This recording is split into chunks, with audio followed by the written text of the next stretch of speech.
Hello, hello, hello, hello.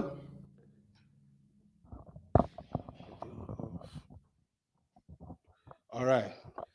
Okay, this is your host of the Freeman coming live from the Goyah studio. We want to say sorry for the little delay. We've been having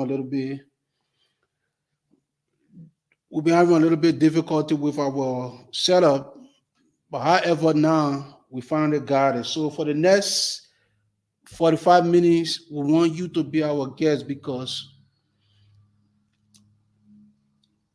we are very excited tonight that we have Dr. Marshall with us in studio. But before I bring Dr. Marshall in, let me just give you a premise for today's show. Or as usual, as you all know, we always like to start off the show by saying happy birthdays to all those who are celebrating our birthday in the month of July. We wish you all the best. We pray that God will bless you with long life, good health, peace. And if you are celebrating your birthday and you fall on your wedding anniversary, we say happy wedding anniversary to you. Double shout out to you and your special loved ones. We pray that God will bless your holy matrimony home with peace, love, and understanding. If you are bereaved, we also want to take this time to extend our deeper condolences to you and your loved one. We pray that God will comfort you, God will console you during the difficult time of bereavement. And let me now fall short by saying my thanks and appreciation to all those who send me a birthday shout out. We appreciate you. We say God bless you for everything that you did for us yesterday. Okay. With that being said, we told you people that this show, this is where we come to share ideas, what we believe that will bring you information when we find it necessary and very important. And so today, one of the things I've been haunting our communities, not just in Liberia, but in America, we live here, but we still not realizing the American dreams. And not because we're lazy, it's not because we're not educated, it's not because we do not have a good job. The prime reason for that is because financially we're not educated. We do not understand how to save money. And so tonight we find it very, very pleasing to let Dr. Marshall talk to us. He's going to do a presentation slide. How can we start to make important financial decisions that will benefit us and our children yet unborn? And so tonight we urge you, whatever you are doing, to please give us your own divided attention for the next 45 minutes because this is important. And if you have any question, you can drop your question in the inbox and Dr. Marshall will be able to respond. And so without any further delay, we want to welcome Dr. Marshall to the show and we will turn it over to Dr. Marshall. Dr. Marshall, you are welcome to the members of our studio. We are glad to have you to have you in the studio today with us. Yeah, thank you. Thank you for having me today. It's a pleasure to finally get a chance to be on your show. Really, really appreciate it.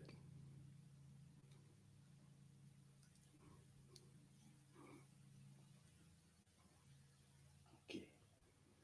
So now, Dr. Marshall, you can take it over from here. We're just going to. Yeah, if you want to pull up on the slide.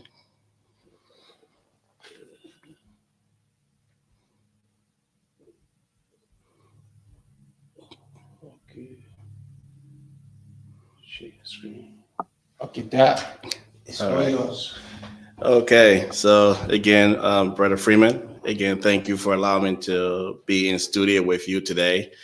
I'm just going to go ahead and just introduce myself. Again, my name is RUPEL Marshall. I'm also a fellow Liberian, and I've been also live in Minnesota. So why financial services for me? So my background, I came to this country early, did what my parents asked me to do, got an education, and became a pharmacist. But as a pharmacist, I started making a lot of financial mistakes. And I was introduced to a financial coach that really helped me understand a lot about finance, taught me some important concepts that I'm going to share with you guys today.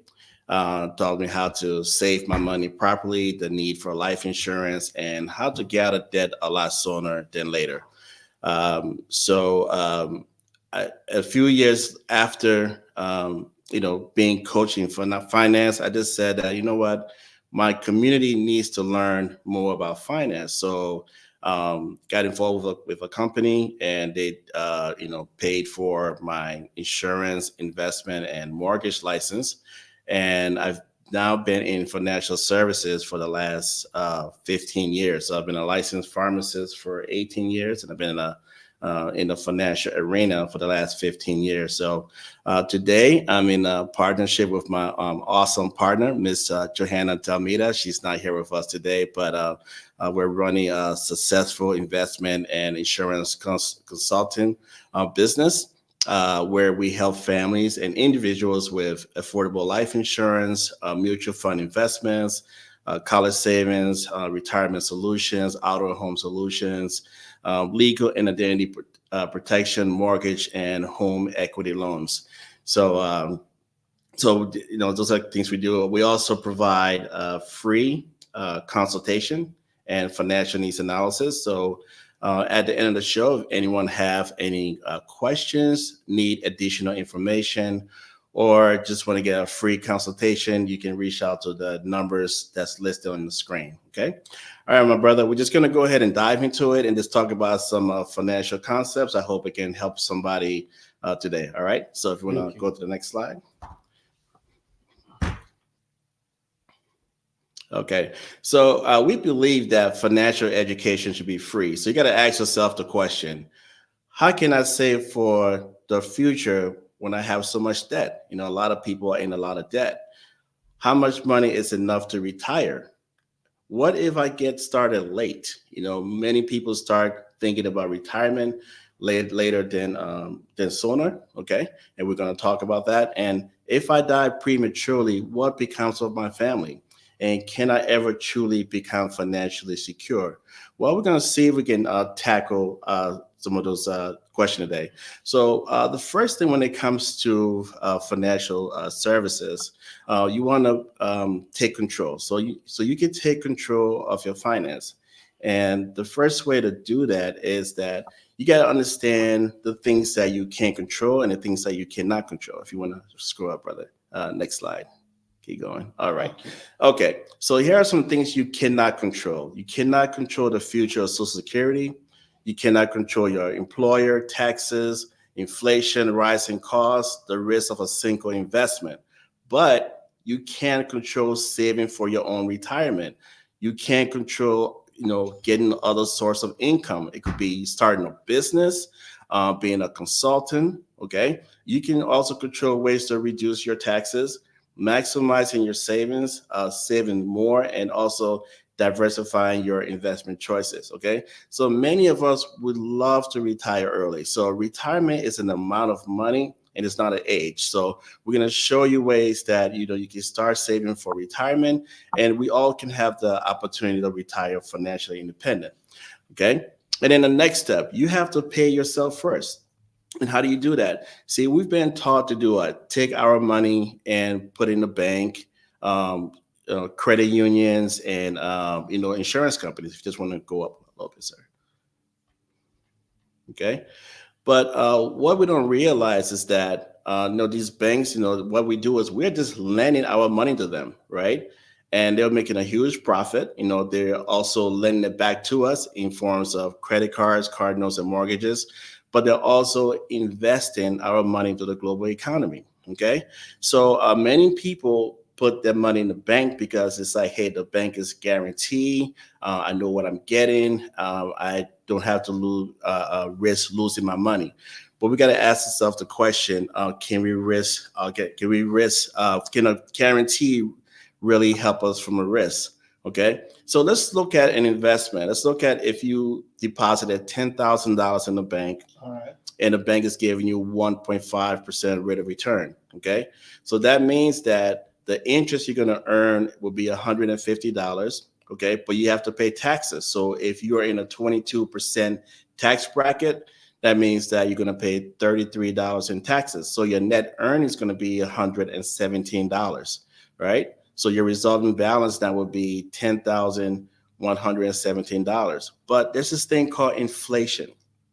Okay, and a lot of us understand what inflation is. The cost of goods and services, the cost of living, the cost of housing goes up every year, and inflation has averaged about 3%. So if inflation is at 3% and you are earning 1.5%, that actually reduces your buying power. So now your buying power is actually $9,782. Now you thought you saved over 10,000, but your buying power is reduced. So you would have actually lost buying power. So never underestimate the inflation rates. Okay. So the key here is, what your money can buy. Okay. If you want to go to the next slide. Yes, sir. Okay. So let's look at rate of return, right? And many people don't like to invest. They don't know much about investing. Okay. Most of us are either not informed at all or we're misinformed. So And so this, that the matter, if I would just pause sure. there, this is the important part. You Hmm. just said most of all now because you just said because we're not informed or we don't have the understanding, the importance, why the thing is so important to me. That is why I decided to invite you here today. So if you can take your time and really break it down so people can understand Yeah. that some of the way we spend, maybe we might owe $2 or Mhm. $3, $4. So I really want you to take part of the slide Sure. to really take your time so people can Mhm. understand the importance. Because Yeah. I believe if us as Liberians understand the importance of investment, the type of investment to do, Hmm. I believe it will curtail corruption in Liberia because everybody see government as the only source of income. Yes. So even if they work and they steal from government, they still go broke because they don't know how to invest the money. So Absolutely. I really want you to take your time and really drill down. And my people, if you're just tuning in, this is a financial, what I call financial education. This is something normally you pay for, but our brother and doctor decided to give us this they training free. Share the video. If you busy, come back and watch it. So I will stop and I would like to go on that information. Okay. Any way you can put this into a PowerPoint, like if you can download it and then put in a PowerPoint. But if you can't, maybe because some of the writings I destroyed it. So, but let's keep going. So let's look at $10,000 investment, okay, and let's look at the different rates of return. And we're going to look at from December of 1993 to December of 2023. That's 30 years of saving this money. This is a one-time investment. So if this money was invested into the market, this money would have averaged 10.64%. So that means that in 30 years, your 10,000 would have grown to over $200,000. Okay. If this money was put into a bond fund, now this is also an investment instrument, but it's more conservative. All right. You still would have averaged over 5%. If you were investing in T bills, this is like, a federal government instrument. It's called Treasury bills. You would have averaged 2.29%. Okay, this is one of the oldest ways that, long time ago, our grandparents, great grandparents used to buy T bills, right? But if you look at the U.S. inflation, it has averaged over 3%. So you got to ask yourself the question: what kind of return do you need to reach your goal? Okay, so you can go to the next slide. All right. Let's look at another example here about, so the rate of return is very, very important.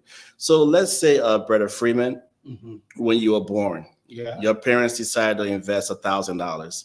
And the instruction was that when you turn age 67, now you can take this money out, right? Yes. So let's look at three different rates of return working on this money. So if they took this money, this $1,000, and they put it in an account that's giving 3%, that could be maybe like a credit union, right? Okay. That means that at age 67, you would have $7,445. Now, not knowing much about investment, you might say to yourself, man, my parents did well, right? Yeah. Okay. So now if they had put that money in an account that's getting like 6%, maybe that's a CD account, right? Okay. Okay. That would have been 55,000. You would be singing their praises at retirement, right? Yeah. But what if your parents really knew the information and invested that money into the market. At age 67, you would have had about $400,000 saved. That's the importance of the rate of return. Okay. So investing your money is key. Now, the problem that we have in our community is that to invest our money, you need a licensed professional to help you. Not someone with an insurance license, but someone with an investment license. So in our business, okay, Joanna and I, we do have insurance, investment, and mortgage license, so we can help families and individuals with a total solution to make sure that they're getting the right rate of return. Okay, so let's look at. So, but let me Sure. just stop you here. Like Sure. you just said, look at this thing. Look at just the fact that your parents, Mm-hmm. with good intention, right? Yes. Very good intention. Mm-hmm. They're trying to set you up for the future, Right. but because they don't know or they wasn't exposed Right. to the various options, Mm-hmm. so now they take 3%, Mm-hmm. and look at what 3% gave you: $7,445, right? Right. This is what I'm talking about: the importance of understanding investing, what type of way to put your money in. And now, 6%, you get 55 bucks. Just imagine 9% rate of return and look at the difference. And if you look at the previous slide, the market has averaged over 10%. Look at that. Right. So we're still kind of being modest. We're just using 9%. Okay. But the key here is to show the illustration that you should be investing your money. All the wealthy people know that investment is key. But the problem is, we watch the news. One day the market is up. The next day the market is down. Many people don't understand it, so they tend to stay away from it. But if you can learn this information, this is one of the things we teach people in our business, is that how money works. That if you invest your money properly and use a strategy, it's not a one hat fits all. No. But if you use a strategy, you too can become financially independent. Okay. All right. This is where now the web man, the American man, continue to dominate us. Right. And so some people live in the country for 70, 80 years. 20, 40 years, they can show nothing. Right. Because the choices that we made, again, is because the Bible said the lack of knowledge, my people perish. Right. And so, I really appreciate that, Marshall. Let's go to the next slide so that people can see. All right. So now let's talk about, the high cost of waiting. So a lot of times, what do we do? Many of us decide, well, I'm going to start saving later on in life, right? I got things to do. I want to travel. I need to go to concerts. I got to buy expensive stuff. There's a lot of things going on. So I don't need to save yet. Okay. So there's a high cost of waiting. So if you look on the left side, let's say if you wanted to save $1 million for your retirement. So that means when you're at age 67 years old, you want to have $1 million saved, right? All right. Well, if you start saving at age 25, you only need to put away $177. That's it, monthly. You do that for 42 years. By the time you retire, you're going to have $1 million. Do you ever wonder how a janitor, a school teacher, a bus driver can retire in this country? But they have a vacation home. They have a home in Florida. They have a home in Arizona. They got a cabin. And you say, wow, maybe because they're white, right? No, it's all about information. Yes. That means someone taught that person, even though your salary is low, but if you just put away $177 at age 25, you can still be a millionaire when you retire. Okay? But look at this. If you wait 10 years to start saving, so now you start saving at age 35, now you got to put more money away. Right? You got to put $448 away. That's 2.5 times more. Okay. And if you're like most of us, wait till you're 45 years old. Now that's over $1,200. Well, we all know that's a challenge. Yes. If you're working a regular job to put that kind of money away, that is a serious challenge. Okay. And then if you wait till you're 55, so, okay, now I got to speed that up and start saving for my retirement, right? That's over $3,800. That's a whole paycheck. Can we really afford to do that? No way. Absolutely not. Okay. Now look on the right side. So let's say if you started with $100 a month, right? Yeah. Can you believe that we can all put away $100 a month? Okay. Yes. So let's say you started to put $100 away. Let's see what happens. So if you start doing that at age 25, when you reach age 67, you will have over 566,000 saved. If you wait just 1 year to start saving, you're going to be losing almost 50,000 on the back end. Okay. If you wait 5 years to start saving, that's over 200,000 you're going to be losing on the back end. And if you wait, another 15 years to say, hey, I'm going to start saving now, that's over 400,000. So the only person that we're hurting when we wait to start savings is ourselves. Okay. But let's bring it home to our people so they can I really want people to understand, the concept of waiting to save. Okay. Now, do you believe that if we really focus, we could save about $200 a month, right? Do you believe that? Yes. Okay. So let's look at, if you put away $200 a month starting at age 25, and this information is really key because I think that we need to reach out to a lot of youth, okay, and teach them that, hey, stay at home for a few more years. Put your money away, right? You will have a better life than your parents, your grandparents have because now you know the information. So now you start saving that money at age 25. You will have almost $1 million saved. Well, don't stay on that slide. You will have over $1 million saved when you reach age 65, right?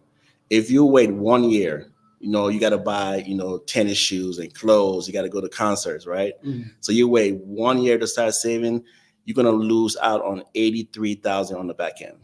Okay. Wow. And if you wait another 5 years to start saving, right? Because they know I'm still young, I got time, right? Yeah. You will be losing over 300,000 on the back end. And if you wait like most of us, when you're 40 years old, look how much you're going to be losing on the back end, over 700,000. So in other words, the best we can do, because people like us now, we're scrambling now, right? So right now, the best we can do for those of us that got kids, because I agree, when you're 25 years old, you got less responsibility. Right. And then I think you can start to invest more than 100 because most of our children, you see the Jordans they wear, the iPhone at the bar, the clothes. So if we really teach them that concept, say, hey, if you put 150 aside, don't worry about it. Right. At the end of the day, that 150, by the time you reach to my age, or by the time you turn 65, you can now start to live a really good life. Right. So how can we apply also to this type of formula to the point in Liberia now? Because Liberia is somewhere that the people just thinking about now. Right. They're not thinking about the future. Okay. And we see it manifest in our government, private sector. Today in Liberia, government is the highest employer. Right. And so that's why I've been behind you to come and do this, something for us. So I hope people will share this slide. We have to start saving and start investing and start being smart with our money. Right. Because a lot of time, we sit in this country and we complain and we talk about racial discrimination. Don't get me wrong. But I think part of that is because we really didn't have access to the information. And that is why it's so important. And now you're telling us when to save. Well, I mean, just imagine this is just making my head to rise. Okay. Look at the amount of money being losing for the time we get to this country. Yes. You ever wonder why a lot of wealthy people drive maybe old cars? Their homes they don't look that great. Their clothing is modest. Yeah. You ever wonder why? Because they understand that I have to pay myself first. You understand that concept. Pay myself first. Then you pay yourself first before your bills. Now, if you're a believer, you do your 10% first. Yeah. At least I believe that, right? Yeah. Then the rest, the next person you got to worry about is you. You take care of yourself. So your 10% go to your church, your tithe.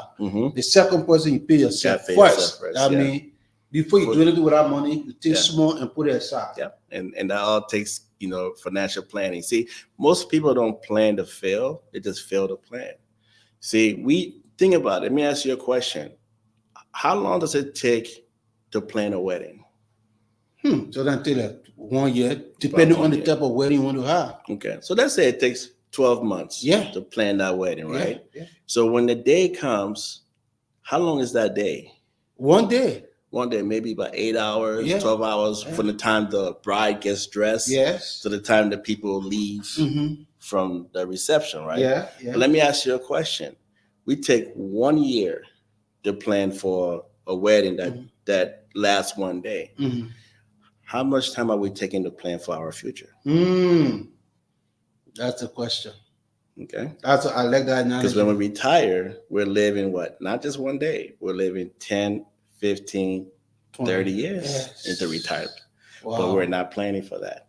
So that's why these concepts are very, very important. So again, anyone have any questions, please, you can reach out to Brother Freeman or you can reach out to us, okay? Yeah, All we right. see Morris Croma is watching, Jessica is watching, Donald Thomas is watching, Florida Davis will say thank you. If you have any question, you can drop the question in the box there and Dr. Marshall will be prepared to answer the question. All right, so let's go to the next slide. So let's talk about the different ways that you can save. So we talk about the market, right? So we believe the best way to really save is what is called mutual fund. Now, do you know what a mutual fund is?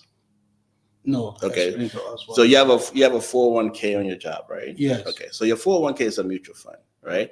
But let me explain what a mutual fund is. So I'm going to use you as an example. So okay, let's say you get up in the morning, okay, and you have a Verizon phone.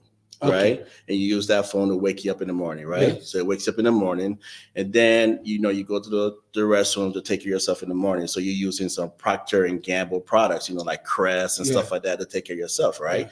And then maybe after you get done, you rush to McDonald's, right, to buy yourself breakfast, okay, and then you go on to work, okay. So let's say if you're someone that maybe you're working from home, right, and then you have to use Microsoft applications to do your work, right? And then after you get done with the Microsoft, right? Let's say you stop to the pharmacy, okay, and you get some, your prescription, okay. So maybe you get, you look outside, Amazon brought your package for you, right? And then at the end of the night, you say, no, I want to relax.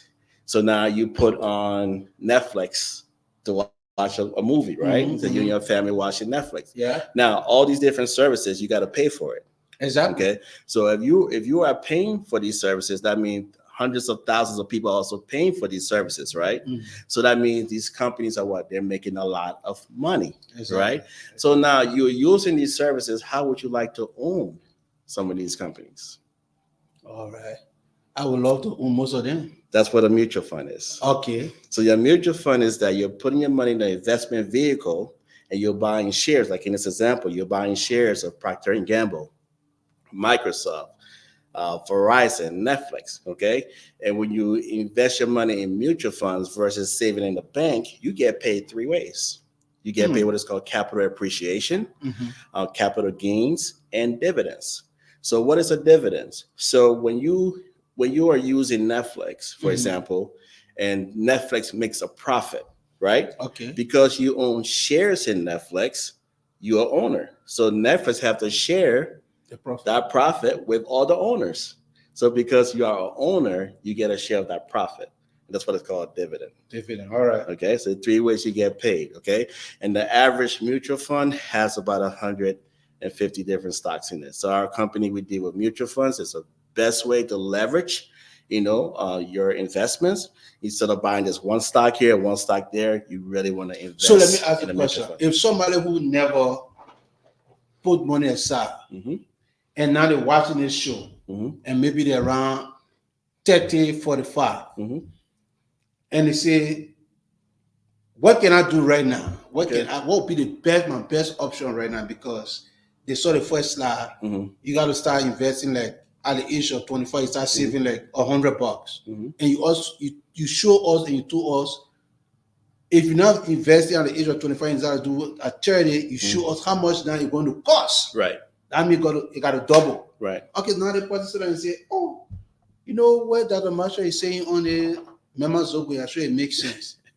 I've been in a hole right now at 30 or 45. So what would be the best option right now? Start now. Start now. So the key is don't wait. Start now. The only competition we have in life is time. Time. Okay. So you start right now. Start now. With mutual funds. Start with mutual funds, yes. And we're going to talk about the three essential accounts that you need to save. Okay. All right. It's actually the next slide. Okay. Cool. Yep. Go up one. Yeah. All right. Okay.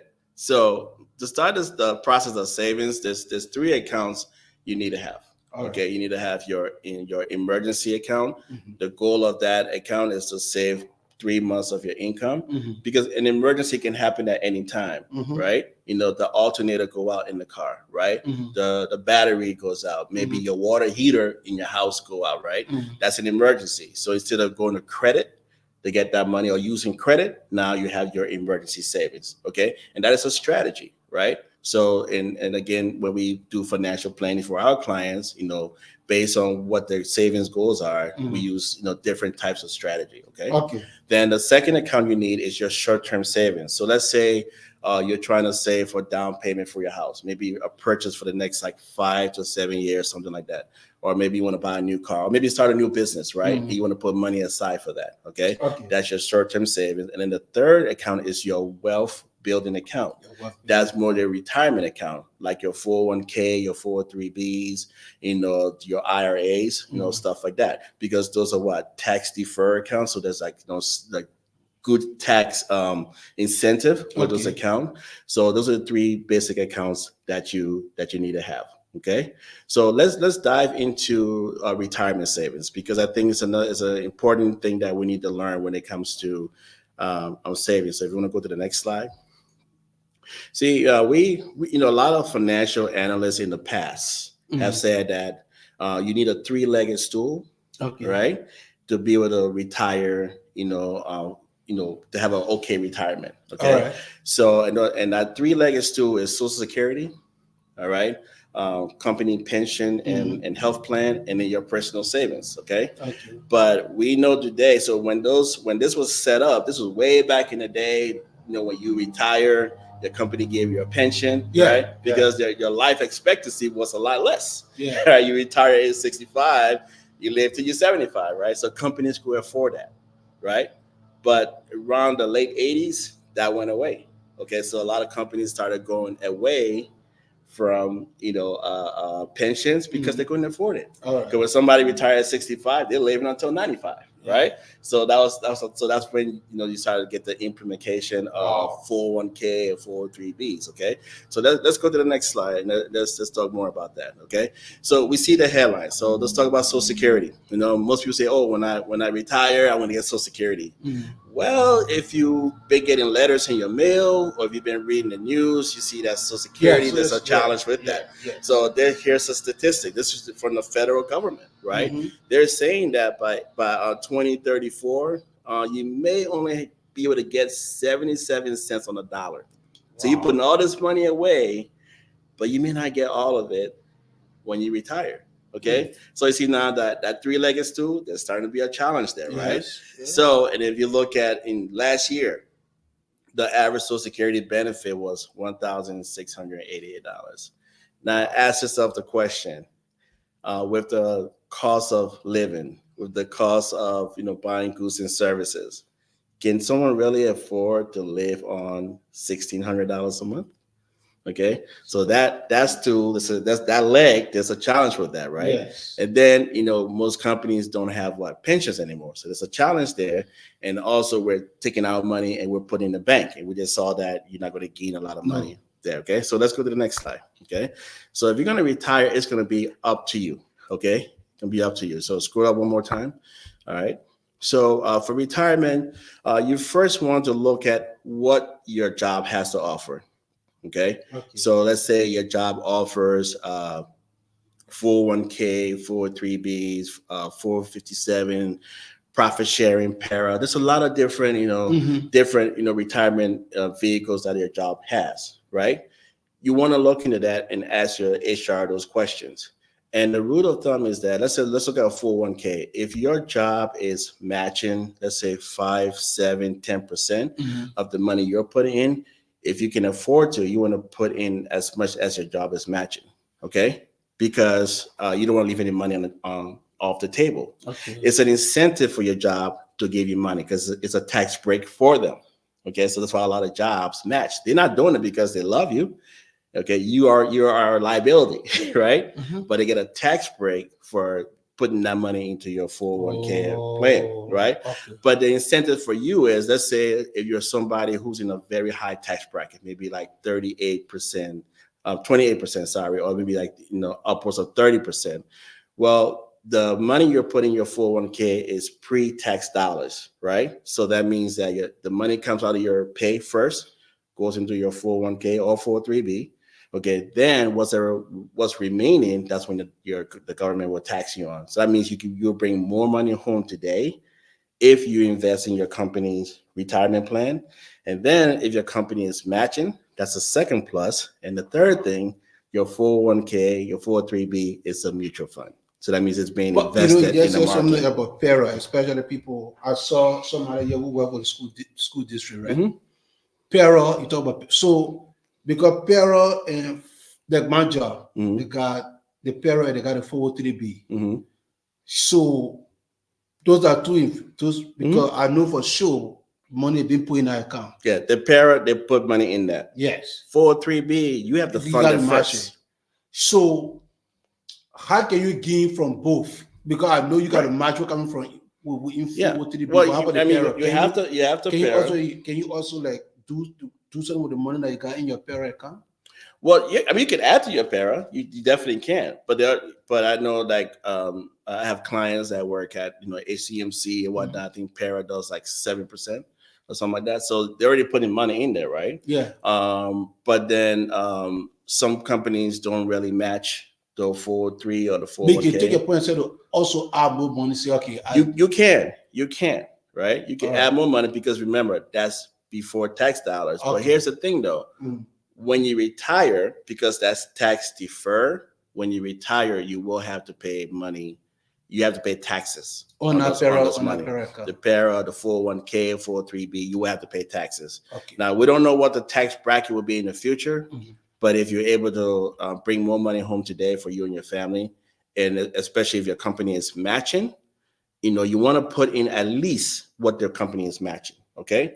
But let's go to the next slide. So there's also another option. Okay. Mhm. And that's called a IRA. So IRA is an individual retirement account. Okay. So we believe that one of the best retirement vehicle is a Roth IRA.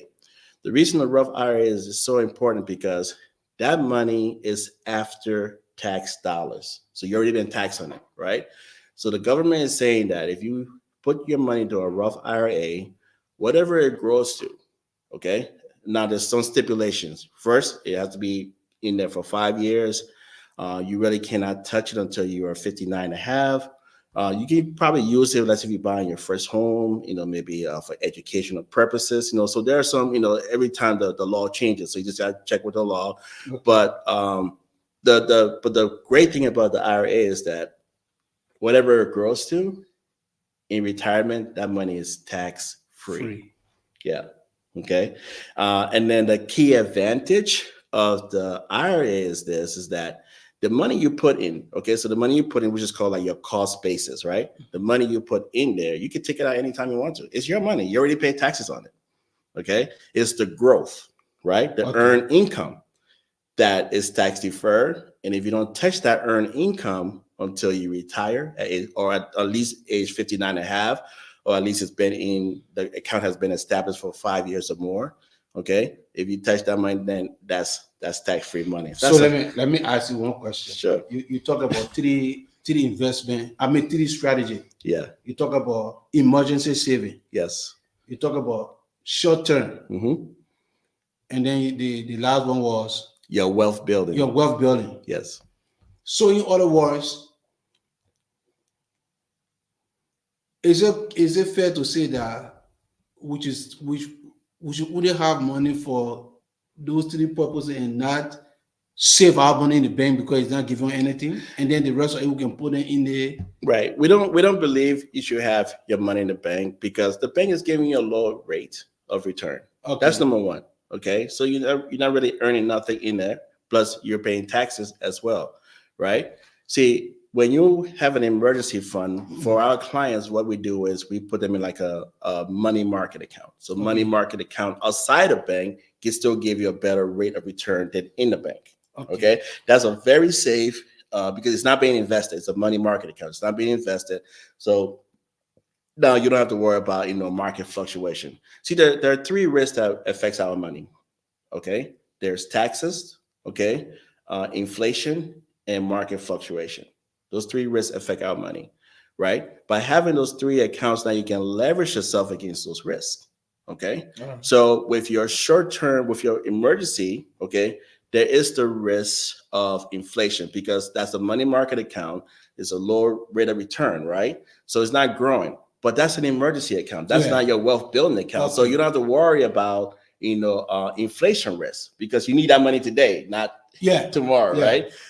Your short term saving, okay, that would be more like in between, right? And that's more like in like bond funds. Yeah. Okay, we talk about bonds. So the good thing about bond is when you have a bond fund, you're not investing in stocks, right? You're actually loaning your money. So a bond is, that's you're loaning your money. So like, have you heard of like municipal bonds? Yeah. Yeah. So when they're doing construction, Yeah. in the city and whatnot, well, the city needs money.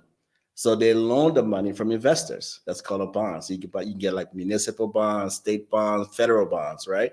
So because those are a bond and you're borrowing the money, okay, you can do corporate bonds too, right? Okay. But let's just talk about like government bonds. When you do, let's say if you live in the city of Brooklyn Park and you buy Brooklyn Park municipal bonds, Mhm. well, the interest you receive from that bond, you don't pay taxes on it because you live in that city and you don't pay federal tax.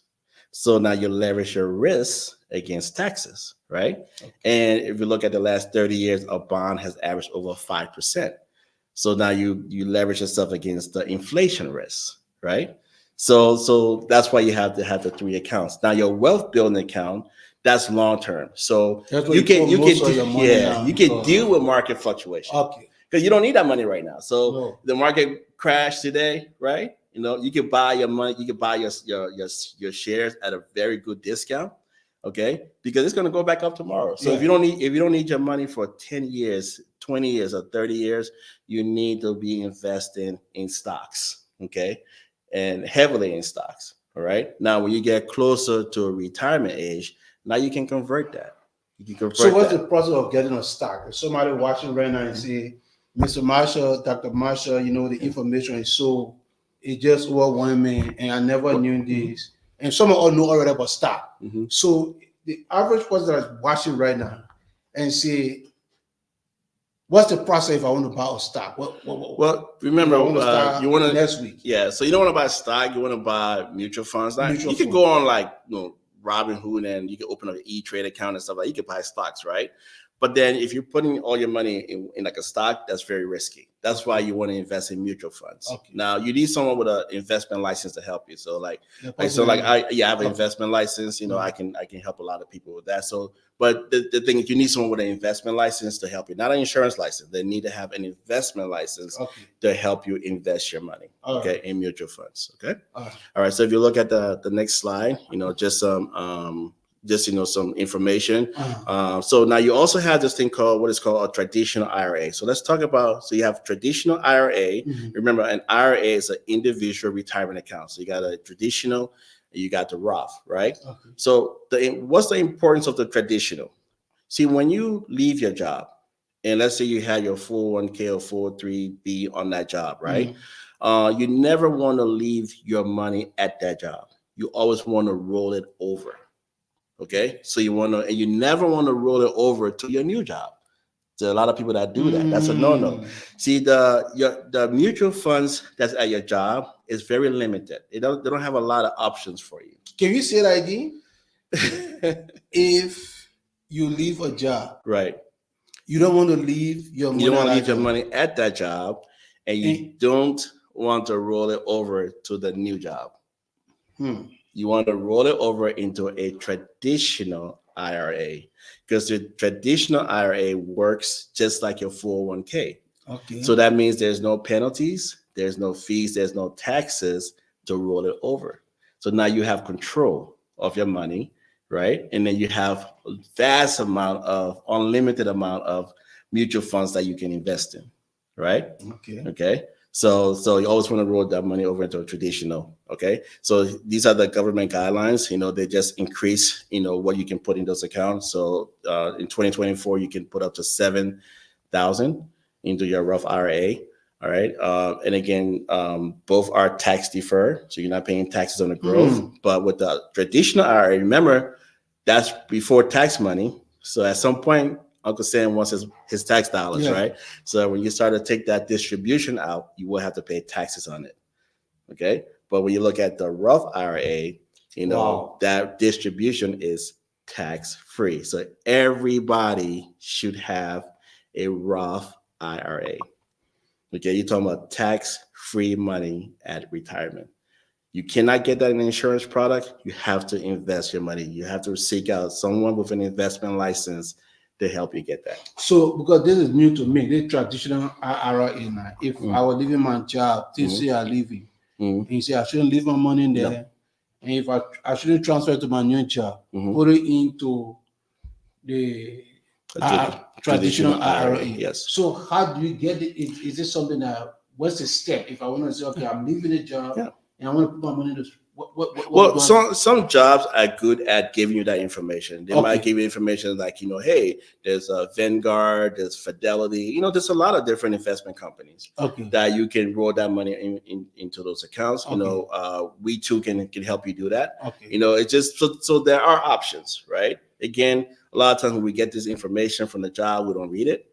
We don't know about it. No. So a lot of jobs, I think it's even a government mandate that they have to give you the different options on what to do with your money. Yeah. But never, ever, ever leave it. So a lot of people, today, there's about $18 trillion sitting in old 401ks, in CD accounts, in bank accounts today, that we only understand that we could move that money and invest it, especially in our communities, our lives would be a lot better. Wow. Okay. Thanks for the clarification. Yeah. So that's on investing. Okay. That's on saving and investing. So if anyone has any questions, they can reach out to you, reach out to us, and we'll love to, continue this conversation. But just for the sake of time, let's move on. So the next thing when it comes to financial services is debt, right? Debt is very important. So just like how compound interest can work for you when you invest your money, it can work against you when you have debt. Okay. So if you can go to the next slide. Okay, actually, just fast forward to the next slide. Okay, all right. So there's two types of debt, right? So there's revolving. There's revolving debt and there's fixed debt. Okay, here's the difference. Your credit card, your retail cards, okay, that's revolving debt.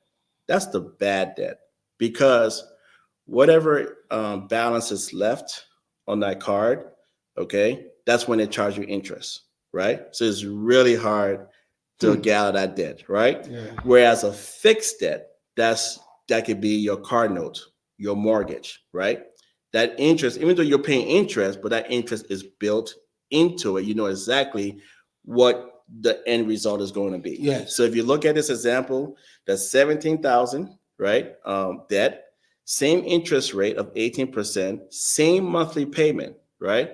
But with the revolving debt, you're going to be in debt for a lot longer. Okay. All right. And you're going to pay a lot more in interest. Where with a fixed debt, you're going to get out of debt a lot sooner. Okay. And pay less in interest. Okay. So there's different ways our company can help, with debt.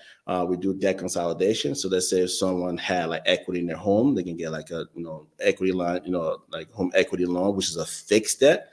Let's say if you got like 20 or so thousand in credit card debt, you definitely want to try to get that into a fixed debt. Okay. You can. So if somebody have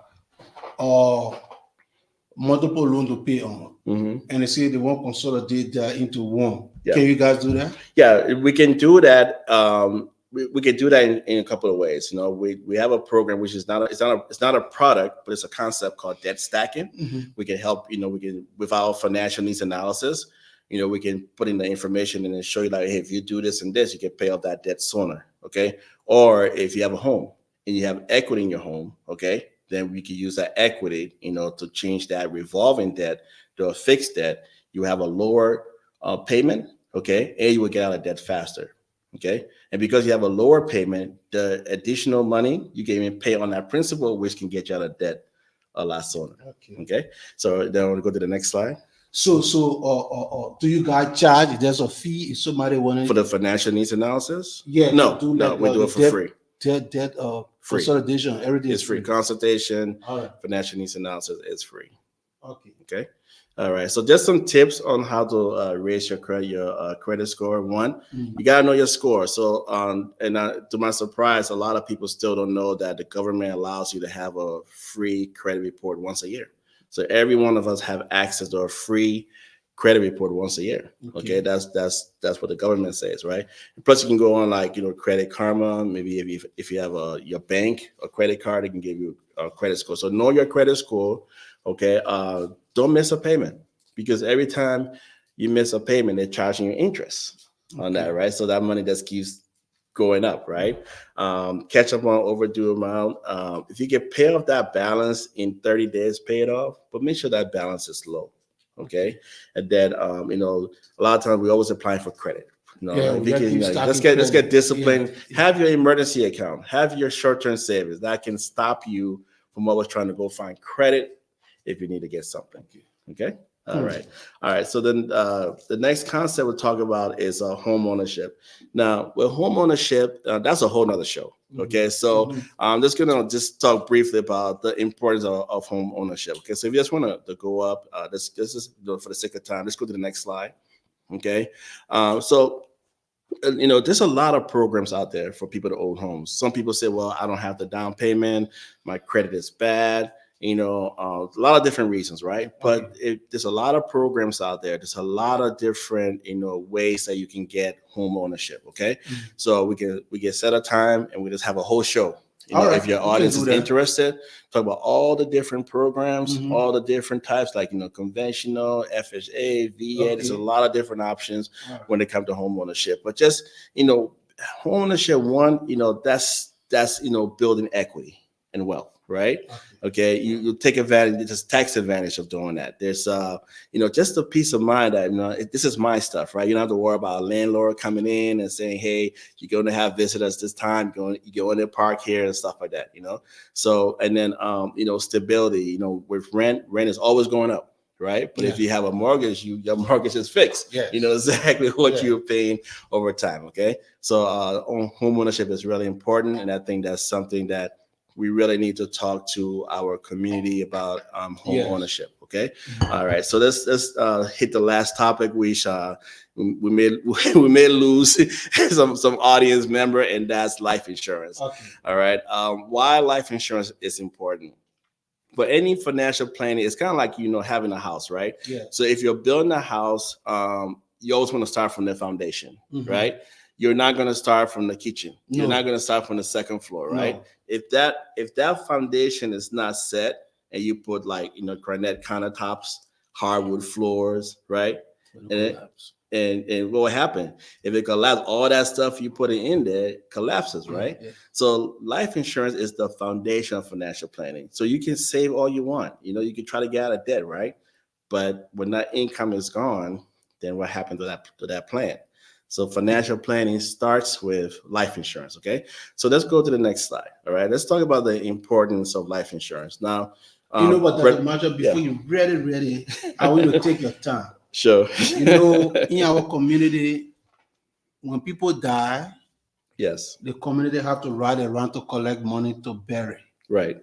And sometimes the person who died leave family, they leave kids, Right. right? Hmm. And so it's one thing for the community to raise the money to bury the person. Right. But after that burial, then what next? Exactly. What next? And that is why I even reached out to I spoke to the pastor the other day and told him, members, we need to start educating our people about life insurance. Hmm. This is where I'm knocking on wood, but when a woman die or American person die, their family is good. Hmm. They don't even worry about burying. Hmm. Everything is taken care of because life insurance there. Okay. And after they pass, what they leave behind, even help their family to pay off some of their own expenses, Right. their own debt. So I really want you to take your time. And I think the life insurance thing, this is something that we'll have to do it again. No because this problem. is very near and dear to my heart. People need to listen and pay attention the importance and all of the good stuff that come with this life insurance. So you Right. can go ahead. Sure. Okay. So let me ask you a question, brother Yes, Freeman. go You ahead. you have a car, right? Yes, sir. Okay. How much is that car worth to you?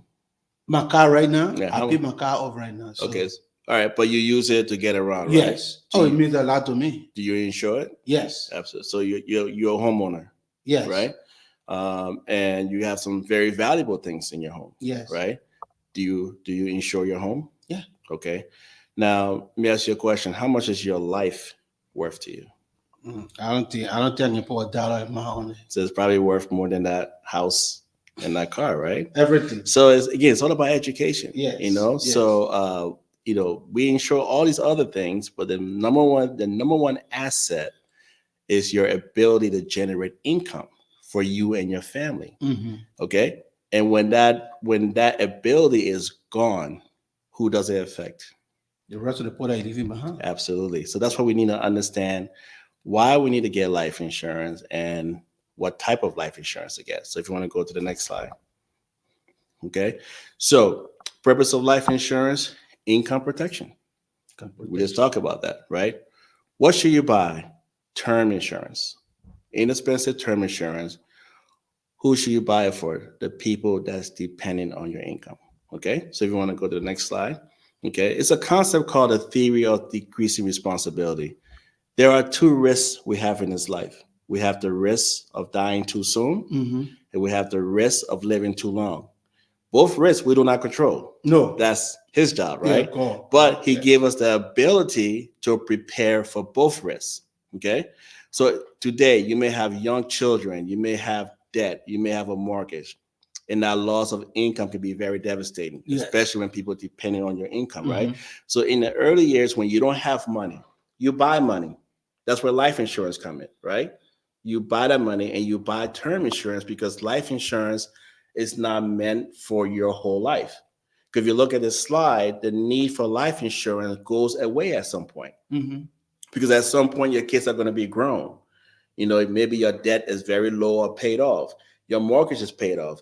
Now you need money, not life insurance. Okay. So we educate people that in the early years, you should have enough life insurance, that, inexpensive term insurance. The difference, you take that money and you start saving it outside of your life insurance. Okay. Okay. And then that can help take care of both risks. All right. So let's go to the next slide. Okay. Now, there are two types of insurance, and believe it or not, my brother, they're both term insurance. So there's term insurance with a savings attached to it. Mhm. That's called whole life. They call it universal life. Okay, IULs, you name it, right? But it's all term insurance with a savings attached to it. Okay. Then this regular, just pure term. Now, Mm. what's the difference? The one with the cash value, the Yeah. insurance with the cash value, Mhm. the premium is higher because you're paying for two things. You're paying for a death benefit and you're paying for For savings, savings. right? But here's the problem. When you need the money, you're only going to get one or the other. You're either going to get the death benefit or you're going to get the savings, okay? And if you need that savings, you're paying for savings. You're putting your savings in this account. Okay. But if you need your savings, you have to borrow your own money. Not only do you have to borrow your own money, but they're going to charge you an interest. And they're going to hold your death benefit as collateral. So that means that if you don't pay that money back, now you have compound interest working against you because what? It's a debt, right? So now if you pass So that's away, that's the term that's the cash value. cash value. Okay. That's the cash value. All right. Now you pass away, well, the company is going to deduct that loan that you borrow, plus all the interest and fees over the amount of years you had that loan out.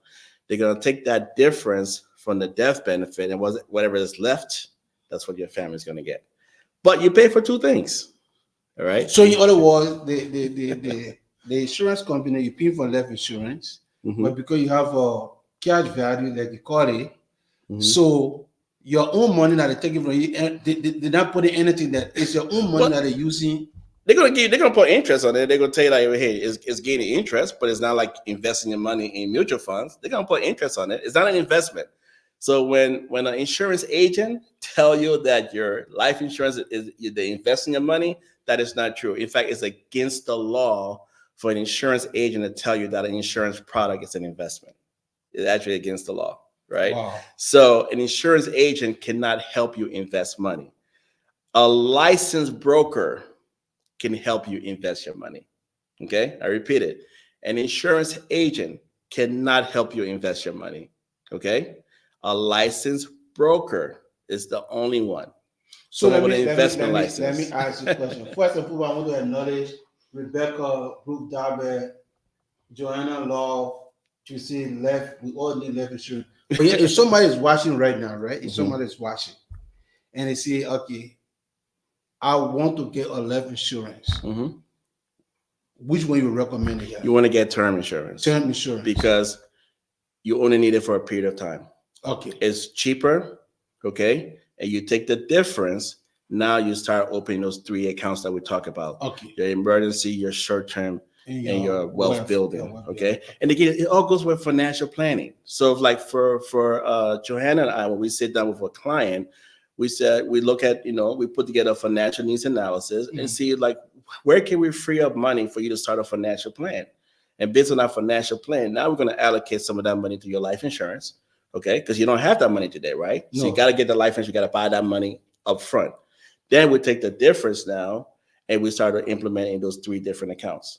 So let's say, for example, today, Brother Freeman, you had about $500 to put towards your financial plan. Mm-hmm. Well, we could take $100 and probably get your life insurance in place. Maybe you can get like $400,000-$500,000 in life insurance, right? Because you don't have that money saved today. No. So we'll take the $400. Okay, this is just an example. We'll take that $400 and then say, well, we'll put 50% into your emergency fund. So that's $200 will go to your emergency fund. Mm-hmm. They would take the 25% each and start the short-term savings. But then we're also going to ask you some questions. Do you have a 401k? Do you have a 403b? Do you have a Roth IRA? So we'll look at that. If you already have those things, then we can put more money into your short-term and into your emergency. You see what I mean? Okay. So again, it's all about looking at the big picture. All okay. right. So every family, every individual is different. It's not a one hat fits all. Okay. Right. So, but again, if you want to retire at a certain age and stuff like that, if you want to, the certain things you want to do, it requires a plan. It requires a strategy. Okay. Okay. So the best insurance to have is term insurance. So let's sum it up here, and let me show you an example of the difference of having term insurance with your savings separated, than having a cash value policy. Okay. So if you look at this slide, John and Mary, they're both age 25. This is before, let's say we sat down with them, we did a financial needs analysis. So they had life insurance. They had that universal policy where they're paying for a death benefit and they're paying for savings. So they're paying $225 a month, right? All right. So, but here's the problem. Because it's expensive, they can only buy so much death benefit. So in this example, they can only buy $100,000 in death benefit, right? And then they had $20,000 in the bank. And that money is only growing at 1.5%, right? And they're contributing $105 a month, right? So here's the problem. Let's say John dies prematurely. Remember, with that risk of dying too soon, right? Yeah. Mary only gets $100,000. So now she has some tough decisions to make. Let's say they got a mortgage, they got debt, right? She got to ask herself the question, do I get rid of the house and try to save some of this money? Do I get a second job, right? So there's a national statistics that says that 80% of widows lose their home within the first 12 months after losing a spouse, right? Because, it takes two to take care of the house. So again, if that one income is gone, then it's going to be tough, right? So what we did for this family was we sold them low-cost term insurance. Now, they can buy $250,000 each, and that only going to cost $80 a month, okay? Now, John dies early, Mary gets $250,000.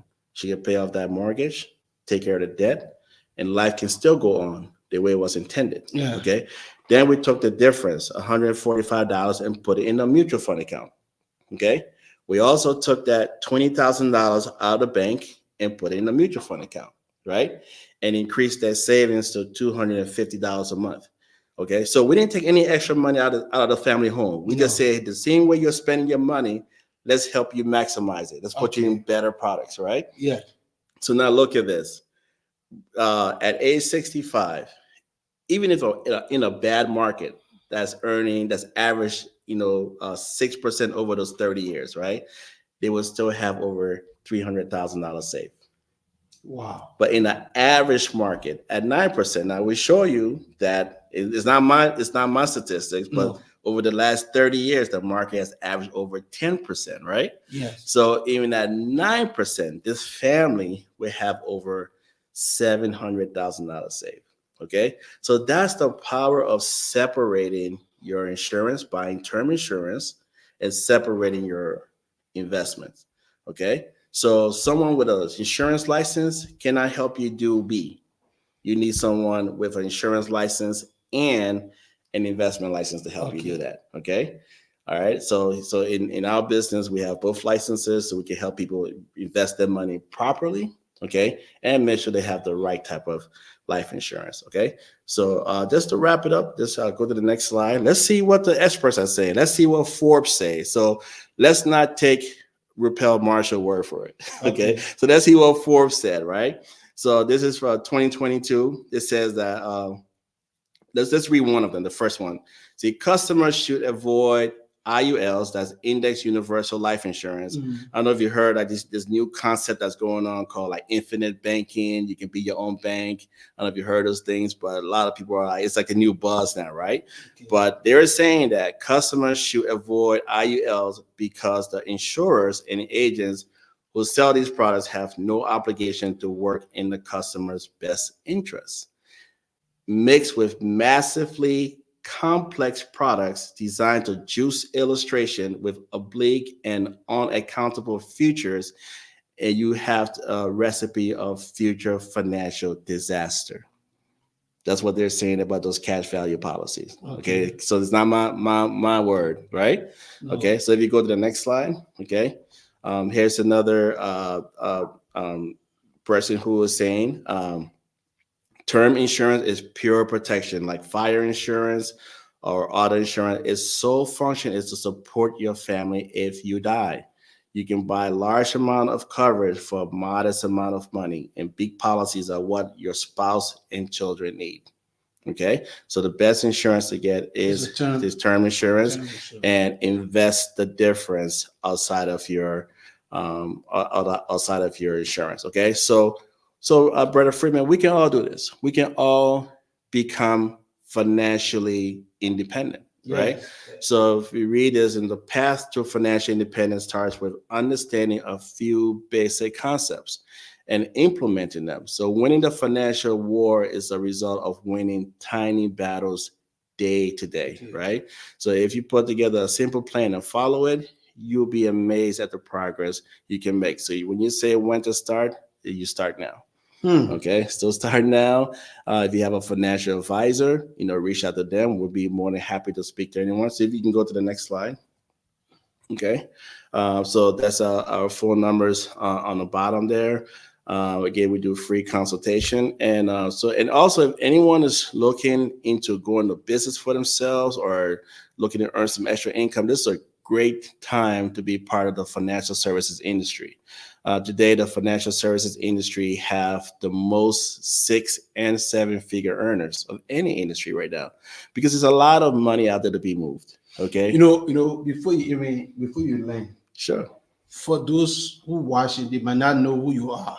Okay. And our people sometimes, when it comes to trying to educate us about savings, Mm-hmm. how to invest, how to be smart. One thing I know, we're very stubborn when it comes to that, Mm-hmm. because we from the background that we like to look flashy. We have to, you know what I mean? Yeah. And sometimes I call it Vlad.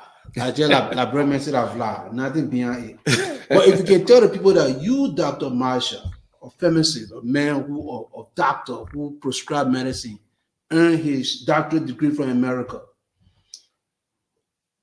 I really want you to drive the point home Mm-hmm. why you decide to branch in a direction, because I believe you did it because of the community. And I can see that our community will just Liberians. A lot of times, you know it, I know it. Mm-hmm. When things happen, sometimes you double check. Right. It's nothing there. That's true. So I really want to drive the point home Yeah. why you find it so important that you begin part, and why you feel the need to share their ideas, because this is something you talk to me about. I'm holding interested, I'm invested into it, Mm-hmm. I'm putting in the time. Or I told you, say, I wanted you to come on the show Yeah. to help the community. So drive it home. If you can just say a little bit more about yourself, Sure. and then you can also just wrap it up by saying why you think it's important and why you took this route. Okay. Well, I mean, again, I really appreciate you giving me this platform to share this information, and I hope it was valuable to your, your listening audience. But again, going back to my story, right? Mhm. So coming to this country early, I live in a two-bedroom apartment with my mom and my sister, right? Mhm. Two-bedroom apartment, three people, right? Yeah. So I didn't come from money, Yeah. but I did what my parents told me to do, and I got my doctorate, right? So now I'm a pharmacist. I'm making over $100,000 a year. So now I think that, hey, I have a lot of money, Yeah. right? So I started making a lot of financial mistakes, because the one thing that doesn't come with your paycheck is instructions. No. Okay. So I started making a lot of financial mistakes. The first thing I did was, build a house on the golf course, right? Started buying expensive cars, went down to Florida, got me a timeshare, because, hey, I'm part of the two Yeah. percenters, Yeah. right? Yeah. And so I went from a two-bedroom apartment where we're not paying trash, we're Yeah. not paying water, Yeah. right? Now I got this house, there's taxes, there's water, there's trash. You got to take out the lawn. So before You you got know your it, brother vacation home Freeman, in yeah, Florida. Yeah. I'm deep in debt. Hmm. Okay. And now I have to get a second job. So I came right out of school managing a You Walgreens just in said something. Hold Chicago. on. I want the audience to listen. This is very important. Hire doctorate, making 6 figure or 100 grand. Hmm. But because of the financial decision that you made, Hmm. you find yourself having a second job, Right. a pharmacist that making a Pharmacist. lot of money. Yeah. And yet And still the money coming, but because of the decision that you made, mhm. now you're living way out of your means. Yeah. And then So think about a lot of us who not even making compared to what you're making. yeah, And if you could find yourself drawn in debt, think exactly. about it. And Go then ahead, my go ahead. my my uncles became very interested in me, Okay. like Uncle Sam, Yeah. Faka. They became very interested. So I saw my taxes go way up, right? All right. So that's why I started. I was working at Walgreens. I mean, I came out of school managing a Walgreens in Chicago. Then I had to get an overnight job working 7 on, 7 off at the hospital. Because what? I had put myself in a mess. Hmm. So that's why when I met my financial coach and started sharing these same concepts with me, Mhm. the debt part was really important, helping put a plan together. Again, it's all about planning, Mhm. helping put a plan together to start. First, we got rid of that timeshare, of course. Okay. Then we started looking at the revolving debt. We had a lot Revolving of debt. credit card debt. Yeah. So we started tackling that, right? And then we started tackling the fixed debt. Mhm. Okay. Then I was, again, one of those Liberians who did not believe in life insurance. Okay. So I was married at the time. I had young children, and my financial coach asked me the question, "Hey, do you have life insurance?" I'm like, I don't need no life insurance. I'm young. Yeah. Nobody can kill me for money. All that Yeah. stuff that we say, right? Yeah. So she asked me the question. Well, you have this beautiful house. Does your wife work? I said no. Because I'm the man, right? I'm a doctor. Yeah. No, she doesn't work. Then she asked me the question. Well, if you were to die today, can she take care of this house? And I said, wow, I never thought about that. And if you die today, can you still make sure that your children have the lifestyle you want them to have? So that's when I sat my little pride butt down and said, let me listen. Okay. And that's how to understand the need for life insurance and why you should have life insurance.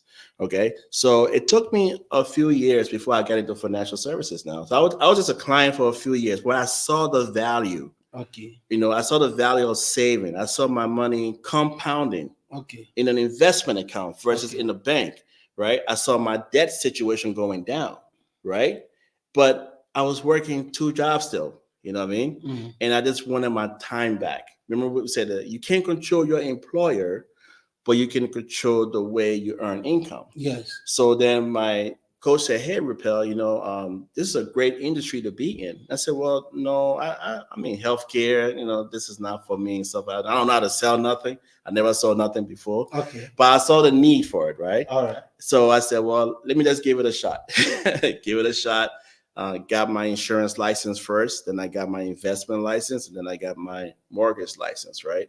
So by getting those things, then I started kind of like, working as an independent contractor.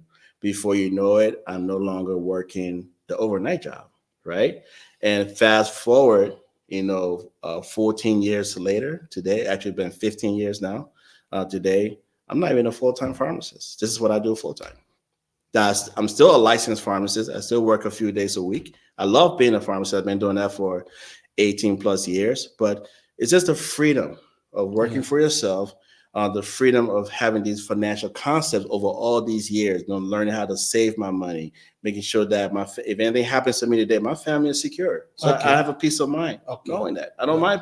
mind. Insurance is not for me, but at least I have three children. I have a significant other that's really important to me.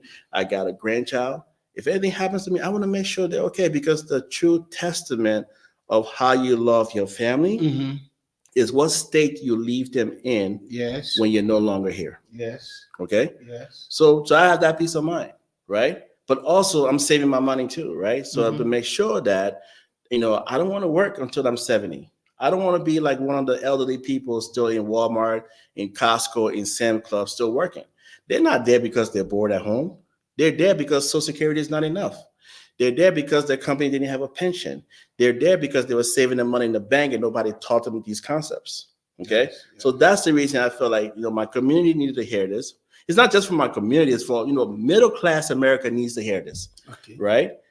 But this information is free. Okay.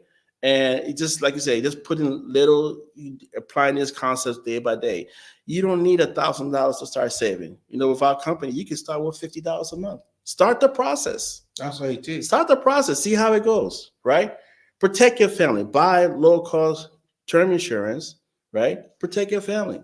Hmm. Start investment. You'll be surprised what the next 2 years, 5 years, 10 years will look like if you just start applying these concepts. So that's why I got involved, and I'm really glad I got involved, because the freedom and the freedom of not working a full-time job allow us to do other things, because I love pharmacy. So now I'm actually helping my home country in Liberia, making Okay. sure that we're sending, like FDA approved drugs, quality American drugs to Liberia, stuff like that. So there's a lot of great things working for yourself. It's a lot of great things learning financial concepts. Mm-hmm. It can go a long way, but it starts somewhere. Once you start that process, you could be surprised, how things can happen for you.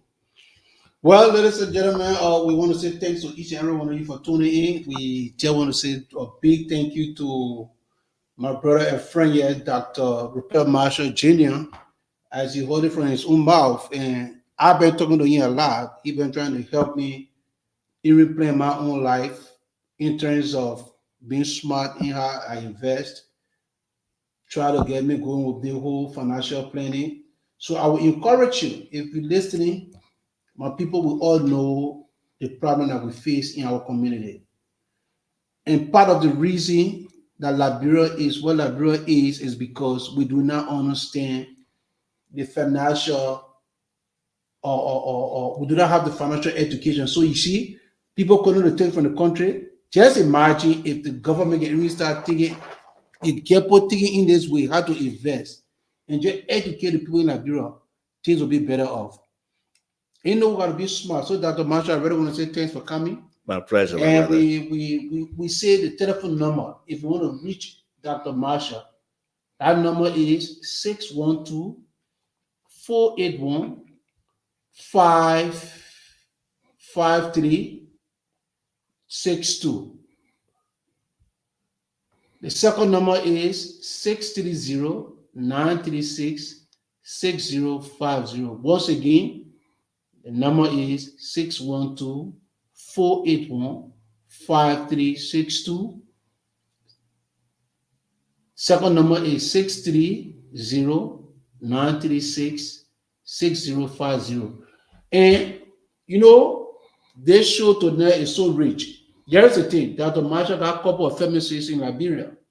Now, I personally, this is where I get my drugs from. So my family in Liberia, when they're going through problem, I get free consultation. I said, Dr. Marshall, this is what happening. He prescribed, and then I pay for it and go and pick it up. A lot of time, they will even deliver the medication to your family. So you can also take advantage of that. If you got somebody in Liberia that is sick in Monrovia, you can always call that number and Dr. Marshall will prescribe. And when you pay for the medication, it will be delivered directly to your family. All American drugs. I'm telling you, because that's what he does for a living. And so once again, we want to say thanks to each and every one of you for tuning in, for taking your busy schedule. I see my boy, Vamoni Kroma. Happy birthday, brother. Jessica, Donna, Florida Davis, Rebecca, Ruth Dalbert, Joanna, and all those whose name is down on the screen. We say thank you, thank you, thank you. Have a pleasant evening. Stay blessed. And we will see you on Friday by God's grace. Okay. So until then, you have a wonderful, wonderful evening. See you. Good night, everybody.